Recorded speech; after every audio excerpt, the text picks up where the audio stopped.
Bonjour et bienvenue à toi dans ce nouvel épisode. Est-ce que tu as grandi dans une famille toxique? Je sais que cette question, elle peut faire l'effet d'un coup dans le ventre. Euh, c'est ok aussi. Et parfois, ça peut provoquer des silences qui sont quand même très parlants. C'est quand même une question qu'on va souvent éviter parce qu'elle touche quelque chose de sacré, parce qu'elle touche quelque chose de souvent très tabou, la famille, les parents, l'origine, etc. Et pourtant, c'est la première vraie porte de sortie, puisque pour moi, l'enfance, c'est là où on va trouver énormément d'indices sur les problématiques qui viennent ensuite adultes. Aujourd'hui, je ne te demande pas d'avoir une réponse très claire par rapport à cette question, par rapport à la toxicité ou non de tes parents. Je te demande juste de t'ouvrir, de t'écouter et regarder ce qui se passe dans ton corps quand tu entends cette question, quand tu vas entendre certaines choses que je vais te dire, parce que ton corps, il sait. Avant d'aller un peu loin, je vais parler de sécurité, puisque je vais parler trauma, et quand on parle trauma, le plus important, c'est de se réguler, de s'écouter, de respecter aussi sa fenêtre de tolérance. Ta fenêtre de tolérance, c'est l'espace dans lequel ton système nerveux à toi peut rester présent sans se sentir menacé. Et quand tu en sors, quand tu sors de cette fenêtre de tolérance, ton corps, ton système nerveux a l'impression qu'il est en danger. Donc, si tu as certains signes comme, voilà, tu as une sensation de figement, tu as envie de pleurer, tu as ton cœur qui s'emballe, etc., arrête-toi, fais une pause et reviens quand ce sera plus régulé. Ok? Deuxième chose, si tu es parent et que tu m'écoutes, je te demande d'essayer de ne pas culpabiliser, puisque la culpabilité, c'est un vrai poison. La culpabilité, quand elle est toxique, elle t'enferme, en fait, elle te paralyse, elle te pousse pas à la réparation. Et en fait, ça empêche toute transformation qui est réelle. S'il y a des choses qui résonnent avec toi en tant que parent, mais vraiment sans jugement aucun, de se dire oui, il y a certains schémas que je répète, puisque on répète tous les schémas de nos parents avant qu'on les conscientise, et juste prends ta responsabilité, ok? C'est pas grave si t'as pas tout bien fait, mais maintenant peut-être que tu peux faire autrement. On fait tous de notre mieux avec ce qu'on a reçu, mais une fois qu'on sait, je trouve qu'on a le devoir de faire autrement. Ce contenu, évidemment, ce n'est pas une accusation, c'est juste une invitation à dépasser des problématiques de l'enfance, une invitation à appeler un chat, et peut-être entamer le chemin de guérison, ou en tout cas que ça soit quelque chose qui t'aide dans ton parcours. Pourquoi est-ce que c'est si dur de remettre en question ses parents? Parce que l'attachement, évidemment, il est biologique. Un enfant, il dépend entièrement de ses figures parentales pour survivre. Donc le système nerveux, il est face à un choix cornélien. Il va préserver le lien, même si il se sacrifie. Je préfère garantir ce lien-là à mes parents, même si c'est au prix de moi-même. C'est pour ça qu'il y a beaucoup d'enfants qui préfèrent croire qu'ils sont juste pas assez, qui sont trop compliqués, qui sont trop hypersensibles, trop d'émotions, etc., plutôt que de voir la toxicité du parent en face. C'est une question de survie et le système nerveux n'a qu'une seule mission, c'est de te garder en vie. Donc forcément, il va préférer jeter la pierre sur toi-même plutôt que de le faire sur ton parent. Parce que si tu le fais sur ton parent et que tu as 5 ans et que tu peux rien faire et que c'est ta figure d'attachement qui te donne à manger, etc., qu'est-ce que tu veux faire? Alors c'est plus facile de se dire, c'est moi le problème. Un enfant doit recevoir une forme de chrysalide pour bien grandir. Un enfant, il n'a pas de frein émotionnel. Son cerveau, il n'est pas équipé pour se calmer seul. Il n'a pas la maturité cérébrale pour le faire, réellement. Et le rôle du parent, physiologiquement, c'est aussi la corrégulation, c'est-à-dire apprendre à son enfant à se calmer, ou plutôt se calmer avec son enfant, aider son enfant à se stabiliser, à se sécuriser, à lui apprendre en fait comment faire. Et une famille saine, elle repose sur 4 piliers. Tout d'abord, la sécurité. L'enfant se sent en sécurité d'être lui-même sans perdre l'attachement. Il peut même se tromper et faire des bêtises et échouer à certaines choses. Il ne va pas perdre l'amour de son parent. Donc, l'amour de son parent est garanti. Ok. Deuxième chose, c'est l'individuation. C'est-à-dire que tu as le droit d'être différent de moi. Tu as le droit de penser différemment que moi. Tu as le droit de ne pas être d'accord avec moi. Tu as le droit de vouloir faire un autre job que moi, etc., etc., etc. Troisième chose, les limites. Respecter les limites de l'enfant. Souvent, le parent toxique, évidemment, il ne respecte pas les limites de l'enfant, il ne sait même pas ce que c'est que des limites. Donc, une famille saine, on respecte les limites. Ton corps est à toi, mon corps est à moi, tes émotions sont légitimes, et si tu me dis non parce que tu veux pas que je rentre dans ta chambre, il n'y a aucun souci, même si c'est moi qui ai payé la maison. Ok ? Quatrième pilier, c'est la réparation. La réparation, elle est fondamentale. Quand on n'apprend pas la réparation, on tombe dans la honte toxique. J'avais fait des épisodes sur ça et j'en referai d'autres pour alimenter un petit peu cette thématique-là qui est au cœur du trauma d'enfance. J'ai fait une erreur. Ok, c'est pas la fin du monde. On répare. Ok ? Et puis, la réparation, c'est aussi le parent qui dit « Moi, parent, j'aurais dû comprendre que toi, tu n'avais pas la maturité émotionnelle. C'est pas de ta faute, c'est de la mienne. » Donc évidemment, si l'enfant fait des erreurs, il n'est pas question d'élever des narcissiques non plus, évidemment. Mais reconnaître en tout cas que oui, là, je t'ai mal parlé. Là, je t'ai crié dessus. Je suis désolée. D'accord ? Et en fait, je te dis pas qu'il faut être parfait. Je dis juste qu'il y a besoin d'avoir des parents suffisamment matures émotionnellement pour pouvoir accompagner l'enfant dans ces 4 piliers qui sont la sécurité, l'individuation, les limites et la réparation. Quand on a grandi dans une famille dysfonctionnelle, ce modèle, il peut sembler complètement irréaliste. Il peut sembler complètement lunaire même. Moi, quand j'ai découvert ça, j'ai cru que c'était de la théorie, de découvrir une famille qui est saine, sincèrement. Je ne pensais pas que ça pouvait exister. C'est-à-dire que mon cerveau, il était incapable d'imaginer que quelque chose comme ça existait. Et si tu ressens ça, je peux te garantir que tu n'es pas seul. Parce qu'il y a moi, il y a énormément de personnes qui vivent la même chose. Quelles sont les formes de toxicité parentale ? Évidemment, il y en a beaucoup plus que ce que je vais citer, mais je vais citer les grandes formes de toxicité parentale. Quand on parle de parents toxiques, c'est très important de sortir d'une simple vision simpliste. C'est pas noir ou blanc, c'est bien plus subtil, complexe que ça. Il n'y a pas un seul type de toxicité, tout comme il n'y a pas un seul type de parent. Et surtout, il n'y a pas toujours une intention consciente de nuire. C'est-à-dire que les gens me disent « Ah non, moi, mes parents, ils n'étaient pas toxiques. » Bah, peut-être que si, ils ne voulaient pas te nuire de manière consciente, mais peut-être que si. Donc, je distingue 2 grandes catégories. Les parents toxiques volontaires, donc ils sont volontairement toxiques, et les parents toxiques involontaires ou inconscients. Et ce point est fondamental puisque ça permet quand même de comprendre ce qui s'est joué dans ton enfance sans culpabiliser, sans excuser forcément ce qui s'est passé. Alors les parents toxiques volontaires, évidemment, c'est les cas les plus graves, c'est aussi les cas les plus reconnus dans la société. Donc, c'est toutes les violences physiques, psychiques, les abus, les humiliations répétées, les abus de toutes sortes, hein, évidemment, les menaces, la négligence extrême, quand on empêche l'enfant de se nourrir aussi, d'aller à l'école quand il veut aller à l'école, d'aller chez le médecin, etc. Voilà, quand on lui enlève ses droits basiques finalement. Et dans ce cas-là, l'enfant, il n'est pas juste en insécurité émotionnelle, même si, attention, le mot juste ne veut pas dire c'est tout minus, c'est tout petit, pas du tout. C'est juste qu'il y a évidemment l'insécurité émotionnelle, mais en plus, il y a toutes ces situations quand même très graves et très dangereuses pour l'enfant. Là, il y a vraiment un danger pour la vie de l'enfant. Le parent, il exerce une domination qui est consciente ou bien qui est semi-conscience. Il y a un rapport de pouvoir qui est clair. L'enfant, en fait, c'est le punching ball de son parent. L'enfant, c'est la proie de son parent. Et dans ces situations-là, la fuite est une stratégie de survie, évidemment. C'est pas de la lâcheté, c'est rien de tout ça. Évidemment qu'il y a besoin de fuir.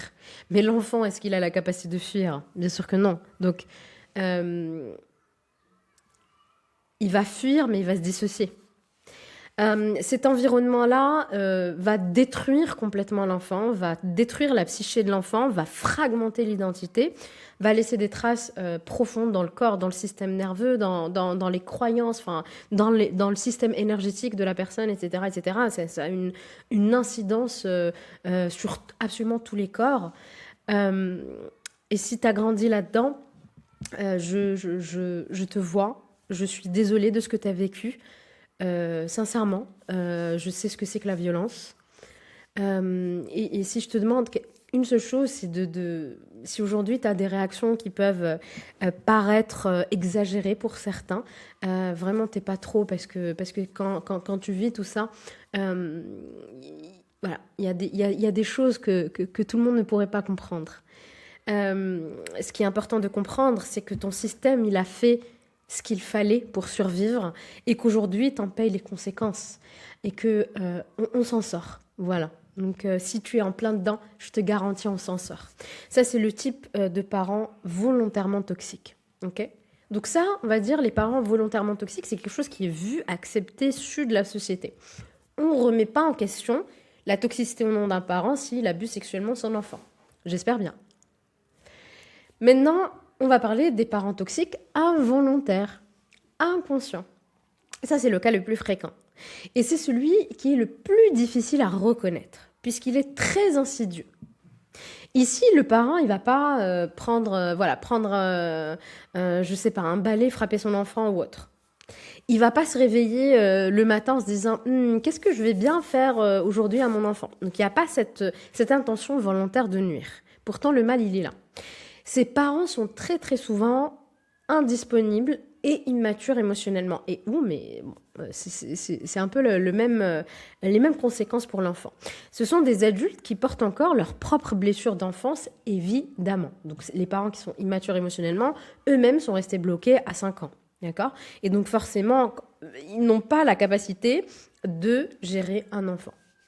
Et donc, ils portent encore les blessures de l'enfance. Et c'est cet enfant-là qui est en souffrance en eux qui essaye d'éduquer l'enfant. C'est impossible, en fait. Là, il y a quelque chose qui ne va pas dans l'équation. Et ça part, en fait, de carences affectives, ça part de vide de l'enfance, ça part de traumas qui ne sont pas du tout résolus, ça part de peurs profondes. En fait, c'est des enfants blessés dans des corps d'adultes. Donc, ils peuvent aimer leur enfant, et je ne remets pas en question l'amour pour l'enfant, même si il y a des parents qui n'aiment pas leurs enfants. Arrêtons de dire que tous les parents aiment leurs enfants, c'est pas vrai. C'est pas vrai. C'est pas parce que toi, tu es un parent et que tu aimes naturellement ton enfant que tous les parents le font, je vous jure que non. Anyway, ces parents-là involontaires, ils peuvent aimer l'enfant, évidemment. Ils peuvent se sacrifier matériellement, faire plein de choses. Ah, tu vois, tu as un toit sur la tête, tu voyages, etc. Ils peuvent même dire je t'aime, mais malgré tout ça, être toxique. Et c'est là où c'est compliqué de les reconnaître. C'est là où c'est compliqué aux personnes que j'accompagne de reconnaître en fait tout ça. De se dire, mais pourquoi j'ai des symptômes de trauma d'enfance? Pourquoi je suis en stress post-traumatique alors que mes parents, ils m'aiment? Pourquoi ces parents sont toxiques? Parce qu'ils ne savent pas se réguler. Donc, ils n'ont pas appris à leur enfant à se réguler. Donc, l'enfant, il a fait ce qu'il a pu, mais en fait, les enfants ont été dérégulés. Et dérégulés, ça devient des adultes qui sont complètement HS. Leur système nerveux, il est en PLS, il n'en peut plus. Ce sont des parents aussi qui ne savent pas accueillir les émotions. Ça fait quoi? Ça fait des adultes qui ne savent pas accueillir leurs propres émotions. Ils ne reconnaissent même pas leurs émotions. Ils sont complètement figés, déconnectés ou au contraire submergés par l'émotion. Et les émotions s'enquistent à l'intérieur. Ce sont aussi des parents qui ne se remettent pas en question. Mais ça, c'est horrible de ne pas se remettre en question. Maman, t'as fait une erreur? Ah non, moi, j'ai rien fait. Ah bah si, quand même. Non. Ça, c'est hyper toxique. Ils sont toxiques aussi puisqu'ils utilisent l'enfant pour répondre à leurs propres besoins émotionnels. Ils font pas des enfants par amour pour l'enfant, ils font des enfants parce que ça les rassure quelque part. Ça remplit leur vide quelque part. C'est hyper triste à dire, mais c'est la vérité. Là où beaucoup d'adultes se perdent, c'est que ils disent, en tout cas les personnes que j'accompagne me disent souvent, Mes parents, ils ont fait ce qu'ils ont pu. Donc ça, c'est une phrase qu'on entend souvent. Oui, mais les parents font ce qu'ils peuvent. Oui, mais je vais arrêter avec cette phrase en 2026. Les parents font ce qu'ils peuvent. Peut-être l'ancienne génération, mais la nouvelle génération, tu peux pas me dire qu'avec toutes les infos que vous avez sur Twitter, sur YouTube, etc., pour la plupart gratuites, puisque cette vidéo, elle est gratuite, elle est offerte. Vous pouvez pas me dire qu'avec toutes les infos qui sont offertes, vous ne savez pas. C'est pas possible, en fait. Ils ont souffert eux aussi. Mais bien sûr qu'ils ont souffert eux aussi. Mais toi aussi, tu souffres. Tu fais la même chose à tes enfants? Non. Donc, ce n'est plus une excuse. C'est fini. Ils ne savaient pas. Ok, peut-être que nos parents ne savaient pas. Ok, c'est souvent vrai. Mais aujourd'hui, tu sais. Donc, je veux que tu comprennes quelque chose. C'est que comprendre n'est pas excuser. Tu peux comprendre l'histoire de ton parent. Tu peux même avoir de la compassion pour les blessures de son parent. Tu peux même avoir beaucoup, beaucoup de compassion pour l'enfant intérieur à l'intérieur de tes parents. Donc tu peux avoir de la compassion pour ton papa enfant et pas pour ton papa adulte. Tu peux avoir de la compassion même pour ton papa adulte sans nier l'impact que ça a eu sur toi. Donc les deux vont ensemble en fait, ok? Et l'intention, elle efface jamais l'impact. Et ça, c'est une phrase clé aussi. C'est quelque chose qui a vraiment besoin que tu retiennes. L'intention n'efface pas l'impact. Et j'aimerais que tu la laisses infuser, cette phrase, vraiment. Puisqu'un parent, il peut ne pas avoir voulu te faire de mal, mais ton système nerveux, ben, il a enregistré quand même l'insécurité. Donc, l'intention de ton parent était pas négative en soi, mais l'impact est négatif. D'accord ? L'intention n'efface jamais l'impact. Et ton corps, il fonctionne pas à l'intention. Il se dit pas « Ah, mais mon parent avait une intention sympa, alors bon, bah régule-toi ». Ça marche pas comme ça. Le corps, il fonctionne à l'expérience vécue. Qu'est-ce que tu as vécu ? Si ton père, ta mère, si ton parent criait, s'il explosait émotionnellement, s'il t'ignorait, si t'étais pas là, s'il te faisait porter ses émotions, s'il se fermait, etc., mais ton corps, il a appris quoi ? Ben, il a appris que le monde, il n'était pas sûr. Ton expérience que tu as ressentie, que tu as vécu, ton Feldsen, c'est que bah, mon père, en fait, il n'en a rien à faire de moi. C'est que je ne vaux rien. D'accord ? Donc, peu importe que ton parent ait fait de son mieux, c'est pas un discours qui est acceptable pour ton corps ou ton système nerveux. Puisque ton système, lui, il a fait ce qu'il a dû faire pour survivre. Il s'est adapté.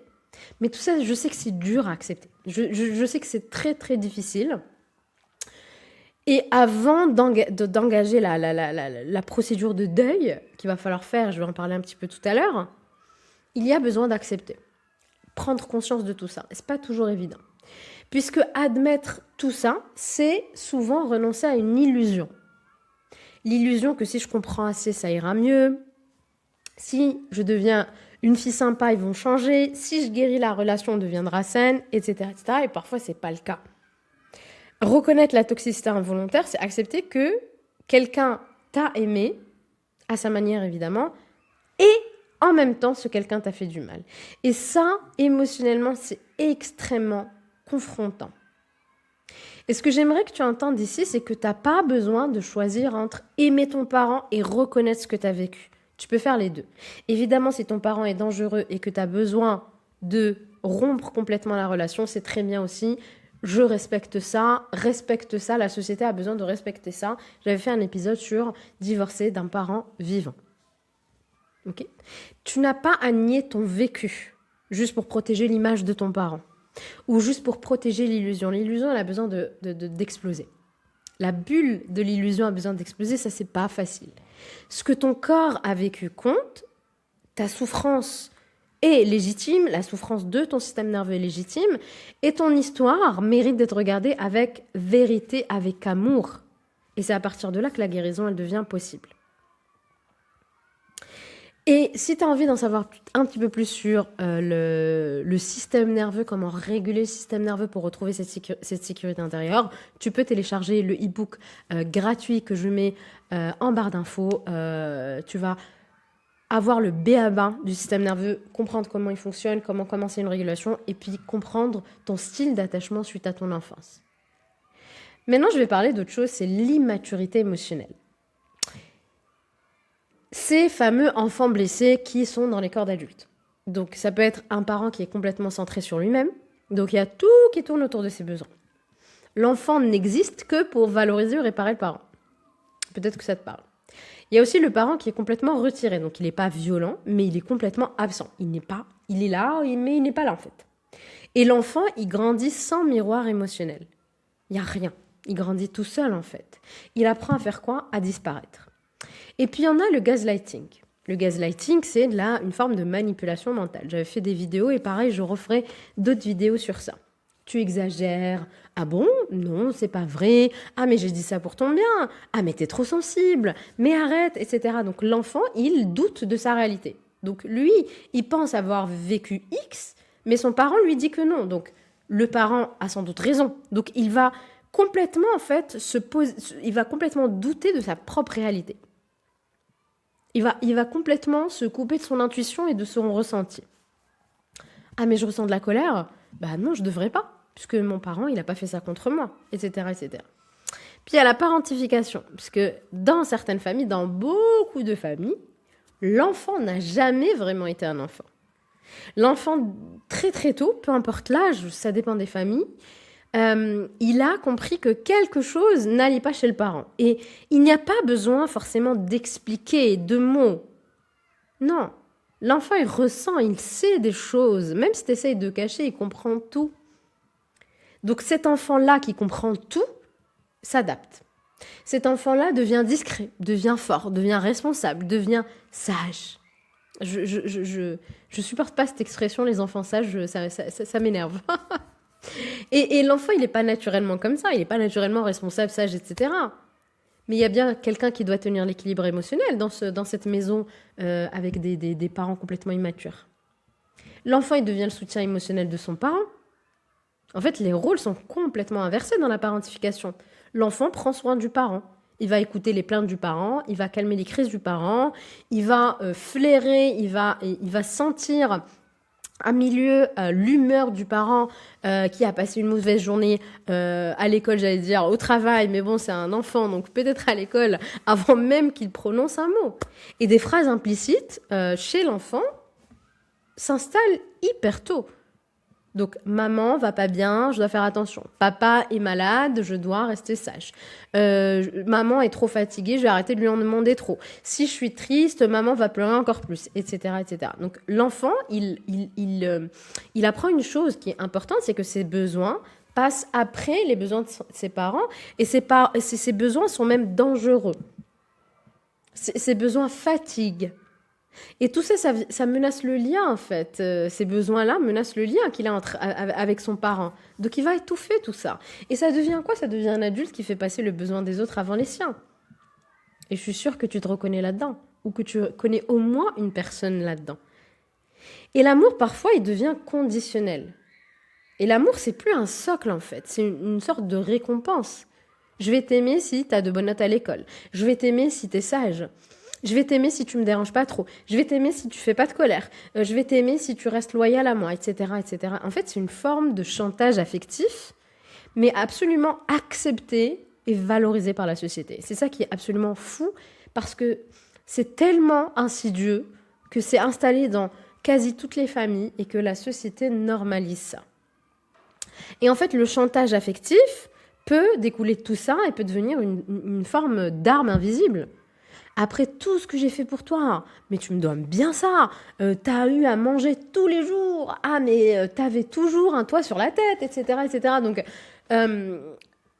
l'enfant, en fait, on lui a donné le minimum et on doit attendre le maximum de lui. Et c'est pas forcément dit avec méchanceté, parfois c'est dit avec la fatigue, le surplus, etc., mais t'as le droit d'être fatigué, t'as le droit parfois de dire des choses qui te dépassent. Nous sommes des êtres humains faillibles, mais juste répare, excuse-toi. C'est pas à l'enfant, en fait, de gérer ton truc. C'est pas à l'enfant de gérer ta posture de victime. C'est pas à l'enfant de gérer tes problèmes. C'est pas à l'enfant de gérer ton manque de responsabilité, etc., etc. Mais l'effet pour l'enfant, il est le même. Donc l'enfant, qui devient ensuite adulte, il comprend que si je m'éloigne, je trahis mon parent. Si je pose une limite, ça va faire souffrir mon parent. Si je suis moi-même, je risque de perdre l'amour de mon parent. Donc l'amour, il devient conditionnel à la soumission. Et c'est un piège. Et cette dynamique, une fois adulte, elle reste profondément ancrée. Même quand tu as ta vie, tes parents, ton travail, ta relation, etc., il y a une partie de toi qui reste reliée à ce parent. Il y a une espèce de dette invisible qui est là entre toi et ton parent. Et quand tu te choisis toi, il y a une espèce de culpabilité qui vient à l'intérieur de tes tripes. Tu sais même pas comment, pourquoi, d'où ça vient. Et en fait, dès que tu dis non, boum, culpabilité. Dès que tu t'éloignes, boum, culpabilité. Et ça, c'est pas rationnel.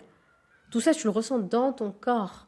Et tout ça, ça reste coincé dans son système nerveux et ça fait du trauma. Et parfois, l'emprise, elle continue à l'âge adulte. Il y a plein de personnes que j'accompagne et qui me disent « Oui, j'ai compris, je sais, maintenant je suis adulte, etc. » Et pourtant, à chaque fois qu'ils doivent les appeler, à chaque fois qu'il y a un appel, à chaque fois que la mère prononce une phrase, à chaque Noël, etc., le corps, il s'emballe. Le corps, il réagit. Il y a cette espèce d'envie de pleurer, de raccrocher, de disparaître, etc., etc. Parce qu'on comprend, on a analysé la situation et on a très bien compris et analysé la dynamique, mais on n'a pas régulé le système nerveux. On n'a pas rassuré le corps. Et réguler le système nerveux, tu peux télécharger le e-book gratuit pour réguler ton système nerveux, apprendre le b.a.-ba de la régulation du système nerveux. Pourquoi est-ce que ça continue même quand on sait ? Parce que l'emprise, elle n'est pas seulement psychologique, elle est neurobiologique. Puisque si ton système nerveux, il a appris dès le début, cette personne X égale danger potentiel, cette relation menacement liée, etc., même quand la menace, elle part, le corps, il n'a pas oublié. Ça reste en fait. C'est de la mémoire traumatique tout simplement. Et la mémoire traumatique, elle ne vit pas dans la tête, elle vit dans le corps. Donc même quand tu comprends avec ta tête, si tu viens pas rassurer ton corps et le programmer sur la sécurité, il n'y a rien qui change en fait. C'est-à-dire que tu comprends, donc tu as une compréhension de la chose et tu vas mieux au niveau mental, mais ton corps, c'est lui qui réagit. Tu as l'impression que ça va et en fait, dès que tu vas dans une situation que ton corps juge comme étant encore dangereuse, tu vas réagir. Tu vas dire, mais attends, mais c'est ma mère, je lui ai pardonné. Ouais, ok. Et ton corps ? Et ton enfant à l'intérieur de toi, tu l'as aidé à le sécuriser. Et puis, attention aussi à l'illusion. Je devrais aller mieux.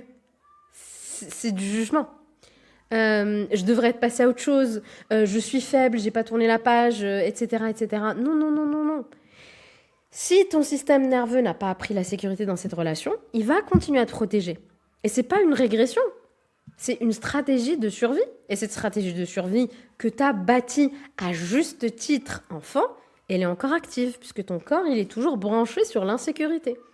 Donc, il y a besoin de réguler ton système nerveux, de sécuriser ton corps et de lui dire là, tout de suite, tout va bien.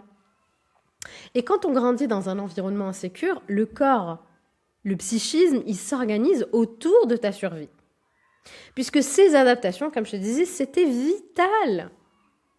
Mais ça ne l'est plus aujourd'hui. Et aujourd'hui, ça devient un peu ta prison. Et comment ça se manifeste ? Ça se manifeste d'un milliard de manières. Mais il y a évidemment la chose la plus commune, c'est l'hypervigilance. Quand tu commences à scruter tous les regards, quand le ton de la voix te fait voilà. Quand il y a des silences, quand tu es en train de parler à quelqu'un et tu essayes de ressentir comment il va avant qu'il parle ou pendant qu'il parle, il y a une espèce de radar qui est là et qui est absolument épuisante. On peut confondre ça avec de l'hypersensibilité. Quelqu'un fait tomber quelque chose et tu sursautes. Hypervigilance. Okay ? On a le people pleasing aussi, donc faire plaisir pour être aimé.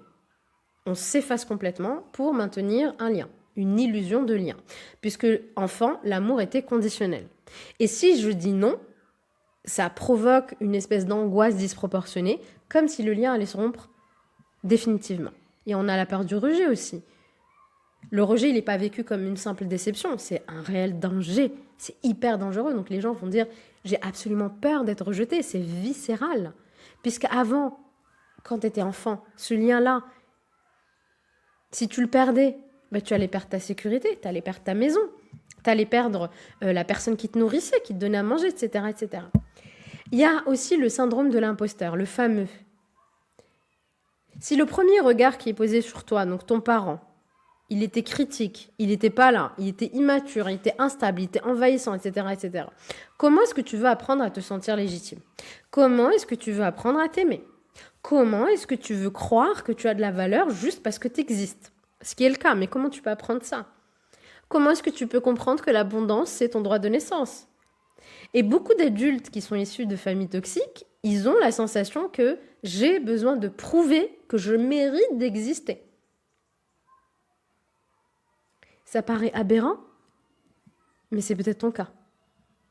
Et ce que je veux que tu comprennes, c'est que toutes ces réactions, c'est pas des défauts. T'es pas né avec ces défauts-là.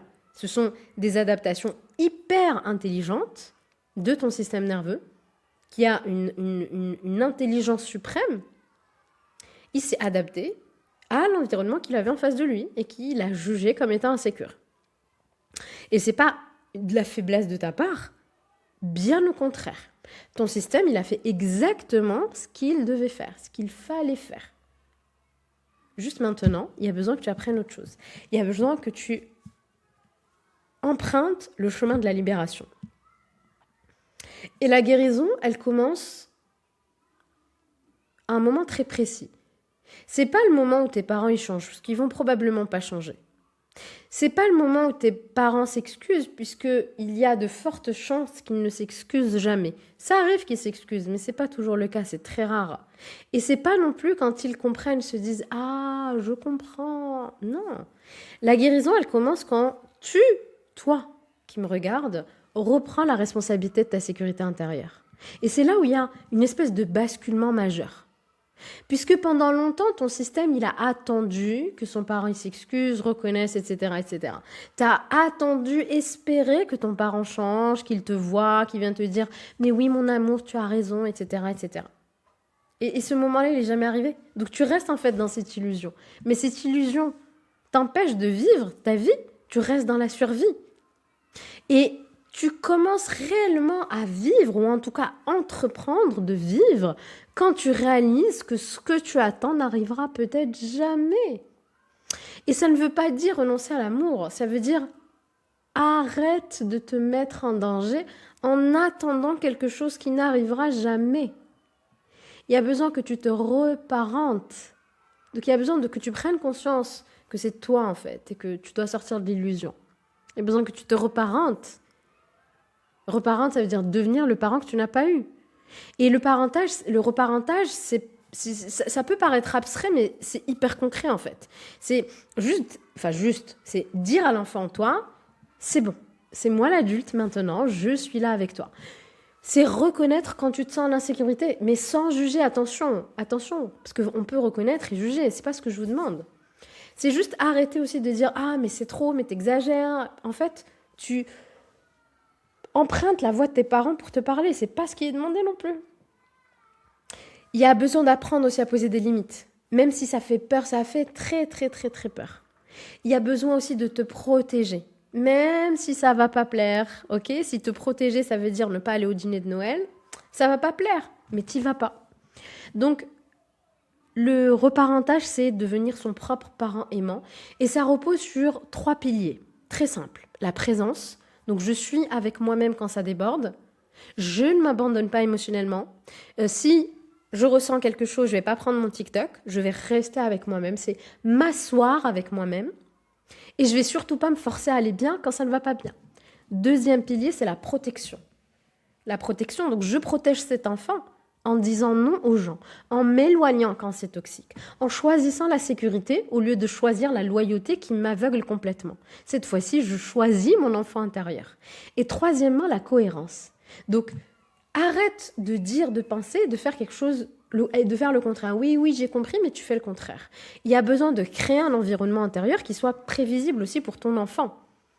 Et redevenir quelqu'un sur qui ton enfant peut compter. Et plus tu vas faire ça, plus ton système nerveux il va apprendre que ah ouais, ok, je ne suis plus seule, je peux aller dans cette sécurité. Une fois que tu t'es reparenté, il y a besoin de faire le deuil. Il y a tellement de deuil à faire. D'ailleurs, c'est tout un chapitre dans mon programme sur l'enfant intérieur. C'est tout un chapitre, le deuil. C'est peut-être la partie la plus douloureuse du chemin. Et parce qu'il y a énormément de deuil. Le deuil du parent que tu aurais aimé avoir que tu n'as pas eu.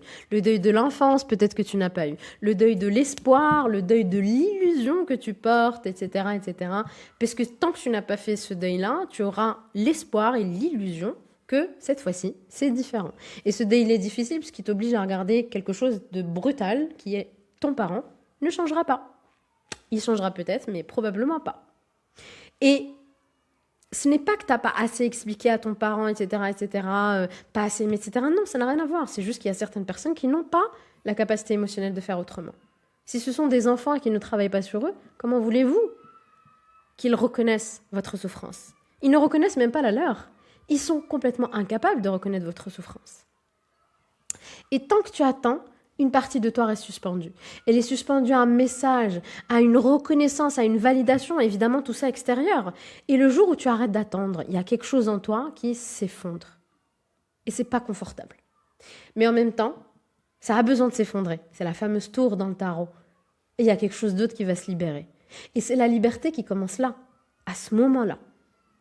Et la liberté, c'est pas, elle commence pas quand tu pardonnes de manière forcée. Je pardonne à ma mère. Tu n'as pas envie de lui pardonner, ne lui pardonne pas. Elle passe pas non plus par la réconciliation qui devient une obligation. Tu n'as pas envie de te réconcilier avec ta mère, ne le fais pas. Mais la liberté, elle commence dans l'acceptation lucide, même si ça fait mal. Et le trauma ne s'est pas créé dans le vide. Il s'est créé dans une relation. Dans la relation hélas, absente avec l'autre parent. Une relation qui t'a invalidé, qui t'a fait peut-être peur, qui a été imprévisible. Et donc la guérison a besoin, n'est pas solitaire non plus. Donc, choisis un thérapeute qui soit ton témoin lucide. Et le thérapeute, c'est pas quelqu'un qui va te réparer, c'est quelqu'un qui va témoigner ta réalité. C'est quelqu'un, moi souvent, les premières fois, je lui dis, oui, ce que tu as vécu était réel. Ce que tu as vécu, c'est de la maltraitance, c'est de la violence. C'était trop pour toi. Non, tu n'exagères pas. Non, tu ne minimises pas. Ça, c'est du gaslight, etc., etc. Donc, un thérapeute va t'offrir un espace sécure, un espace cohérent, prévisible. Un espace où ton système nerveux peut enfin se relâcher. Et c'est dans cet espace-là que la réparation elle devient possible. Et si tu veux le faire, tu peux le faire via mon programme Guérir son enfant intérieur. Tu trouveras toutes les infos en légende. Tu as deux versions. Tu as la version autonome et tu as la version accompagnée avec moi. Et ensuite, il y aura besoin de briser le cycle. Ton passé, c'est pas ton futur, c'est pas ton destin. Le problème, c'est qu'il peut devenir ton destin si tu ne le regardes pas de manière lucide, si tu fais semblant qu'il n'existe pas, s'il n'y a personne qui nomme ce qui s'est passé, s'il n'y a personne qui transforme tout ça. Donc, la première chose à faire, c'est de prendre conscience. Le premier acte de souveraineté, c'est de conscientiser tout ça. Et ce chemin, je ne dis pas que c'est facile, il est inconfortable. Il va venir te bousculer. Les personnes qui font le programme Guérir son enfant intérieur, elles me disent « mais je ne m'attendais pas en fait à tout ça ». Mais ouais, c'est énorme. Déjà, c'est un programme qui est énorme, qui est incroyable, puisqu'il va à la racine de la racine de la racine de la racine, mais il bouscule, puisqu'il va venir détruire tes loyautés. Il va remettre en question plein de mythes familiaux. Mais c'est profondément libérateur. Parce que quand tu choisis la conscience, tu choisis aussi de ne plus transmettre la douleur telle qu'elle est. Tu choisis autre chose. Si tu es arrivé jusqu'ici, je te remercie. J'espère que ton système nerveux n'a pas été trop secoué par tout ça. Prends soin de toi. Si tu as envie que je t'accompagne, tu trouveras tout en barre d'infos. N'hésite pas à me laisser un commentaire, n'hésite pas à noter ce podcast, n'hésite pas à mettre un like, à booster cette vidéo même. Ça va faire du bien à la chaîne pour qu'elle se fasse connaître et puis que je puisse répandre un maximum le parfum de la guérison. Merci d'avoir été là. Moi, je te dis à très bientôt. Ciao, ciao.